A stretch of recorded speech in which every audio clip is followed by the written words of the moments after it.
স্ত্রীর বাচ্চা হবে, আমেরিকাতে নিয়ম হলো রুগীকে হাসপাতালে দিয়া চলে যাবে, বাচ্চা হবে, বাঁচলে বাঁচলো, সব কিছু ওরা কমপ্লিট করে আপনাকে 2 দিন 3 দিন পরে ফোন দিবে, আপনি এসে নিয়ে যাবেন। কিন্তু স্বামী তো নাছোড়বান্দা, ভর্তি করছে ঠিক, কিন্তু সর্বক্ষণ দাঁড়ায় আছে। তো সবাই জিজ্ঞেস করছে তুই দাঁড়ায় আছিস কেন?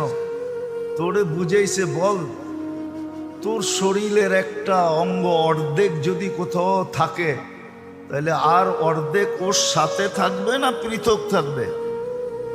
বলছে শরীর তো একটা, এটাকে তো অর্ধেক করা যায় না। তো বলে এ তো আমার অর্ধাঙ্গনী, তো আমি ওর থেকে পৃথক থাকি কি করে?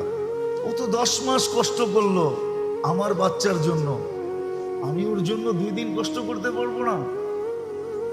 এই স্বামী স্ত্রীর ভালোবাসার টান দেখে ওই নার্স মুসলমান হয়ে গেছে। বলছে আমি মুসলমান হইলেও কি আমার স্বামী হইলেও এরম করবে আমার জন্য? বলছে অবশ্যই, এটা আমাদের ইসলামের নীতি। মুসলমান হয়ে গেছে।